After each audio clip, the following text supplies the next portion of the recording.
This e-presentation will introduce you to the theory of planned behaviour. This evolved out of the theory of reasoned action, which states that intentions are the best predictor of behaviour.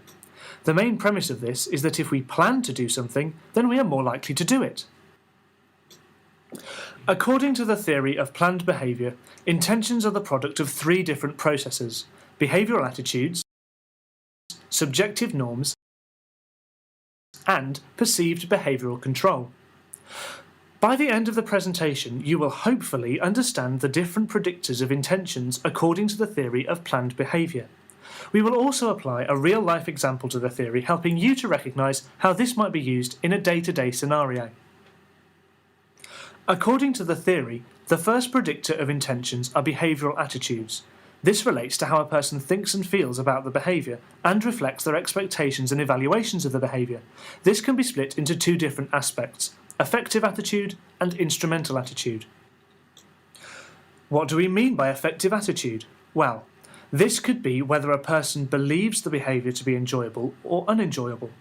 In an exercise situation, this might be the extent to which a person enjoys going for a run.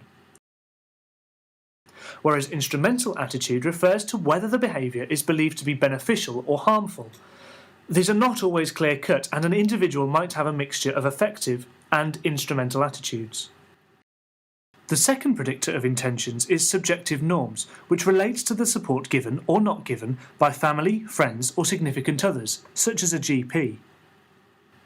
Similar to attitudes, this can be split into two different types: injunctive or descriptive.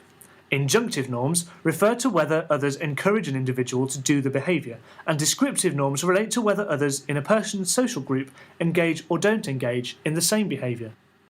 The third and final predictor of intentions, and an additional contribution of the theory of planned behaviour, is perceived behavioural control.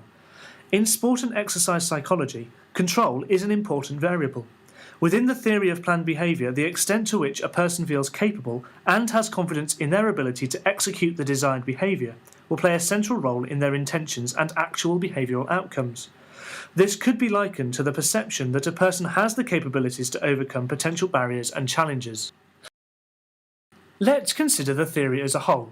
It states that when a person perceives an activity as enjoyable, with good benefits, where they have the support and encouragement of others, as well as members of their social group that already engage in the behaviour and ultimately feel that they have the ability to meet the demands of the task, they will form stronger intentions and be more likely to engage in the activity. As we consider what we have just looked at, let's bring in the example of Sharon. Sharon does not enjoy exercise, which reflects her affective attitude, but she knows that there are benefits for her health. She has also acknowledged the risks associated with not engaging in exercise, such as the likelihood of having a heart attack. This reflects an ambivalence regarding her instrumental attitude. In this instance, these attitudes are unlikely to promote strong intentions. As we learn more about Sharon, we see that her doctor and her husband are encouraging her to engage in physical activity, which should improve her health. This represents the injunctive norms we discussed earlier. However, neither her husband nor her close friends engage in exercise. Thus, this is likely to reduce the impact of social norms on her intentions, even though she appreciates the opinions of her doctor, husband, and friends. Sharon also has low perceptions of behavioural control, with little confidence in her ability to exercise and feels exhausted. This is likely to serve as a barrier for her, at least initially, as well as the fact that she has concerns about displaying her body in public. On a positive note, the exercise classes take place in the local neighbourhood. They are free and can be fitted in and around work, which should encourage a sense of control. Overall, Sharon's intentions to attend the exercise classes are likely to be weak, but positive.